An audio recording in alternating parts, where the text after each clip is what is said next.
빌딩의 옥상 텃밭 또는 벽면 정원을 조성하는 것이 어떻게 도시 열섬 현상을 해소하여 폭염 피해를 줄일 수 있는지 알아보는 것이 이번 연구의 가장 큰 목적입니다. 이를 이루기 위해 빌딩 옥상 텃밭 또는 벽면 정원 조성 시 온도 저하의 원리를 알아보고 우리 주변의 사례를 찾아보며 실제로 효과를 가지고 있는지 실험을 진행할 것이며 이를 바탕으로 우리 주변의 환경에 이를 도입할 수 있는 방법을 연구해 볼 것입니다.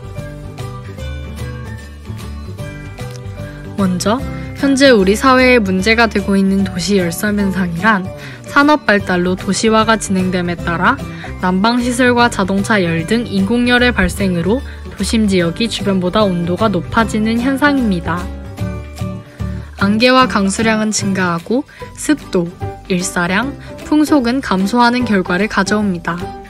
이 열섬 현상 문제를 해결할 수 있는 옥상 텃밭 또는 벽면 정원의 가장 핵심적인 원리는 식물의 증산작용입니다. 식물의 증산작용이란 식물이 항상성 유지의 일환으로 잎 뒷면에 주로 분포해 있는 기공을 통해 수증기를 내보내는 작용입니다. 물이 증발할 때 식물체의 열도 함께 빼앗아 가므로 주변의 온도가 낮아지게 됩니다. 안양시는 건축물의 옥상이나 지붕 또는 벽면에 수목, 초하류, 잔디 등 식물을 식재하고 조경시설을 설치하여 녹지 공간을 조성하는 사업인 안양시 건축물 옥상 녹화에 관해 최대 3천만 원까지 지원하고 있습니다. 우드락으로 가상 건물을 제작하여 표면에 식물을 식재한 경우와 식재하지 않은 경우, 표면에 흙을 덮은 경우로 나누어 하루간 햇빛에 노출시켜 건물 내부와 표면 온도 변화를 조사하는 실험을 계획, 진행하였습니다. 식물은 증산작용을 통해 더운 여름에도 온도를 일정하게 유지하므로 건물 표면에 식물을 식재한 경우, 식재하지 않은 경우보다 내외부 온도 유지가 더 잘 될 것이라고 예측하였습니다.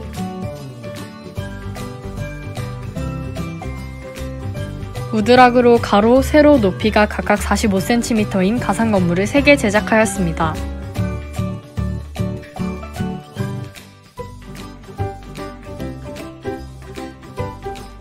가상 건물 중 하나는 흙으로, 하나는 덩쿨 식물로 표면을 덮고 나머지 하나는 어떤 장치도 하지 않은 상태를 만들었습니다.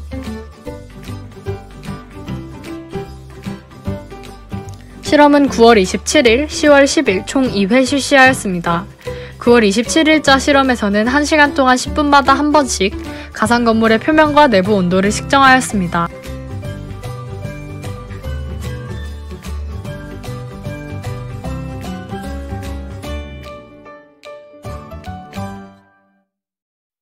(10월 10일자) 실험에서는 1시간 40분 동안 10분마다 한 번씩 가상 건물의 표면과 내부 온도를 측정하였습니다.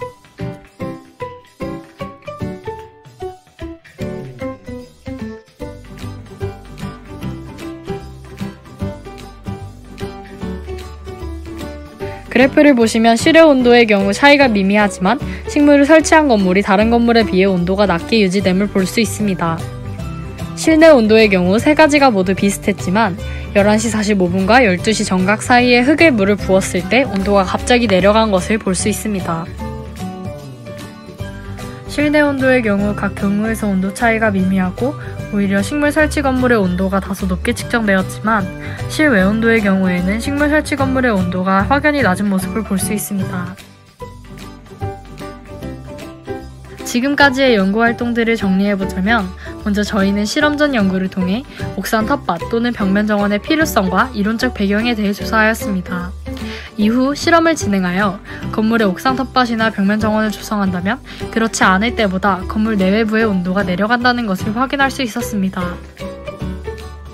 따라서 저희는 이번 연구를 통해 옥상 텃밭과 벽면 정원은 식물의 증산작용의 영향으로 건물의 내부 온도를 낮추어 쾌적한 내부 환경을 누릴 수 있게 하고 외부 온도를 낮추어 도시 열섬 현상을 해결할 수 있는 매우 적합한 방법이라는 결과를 이끌어낼 수 있었습니다.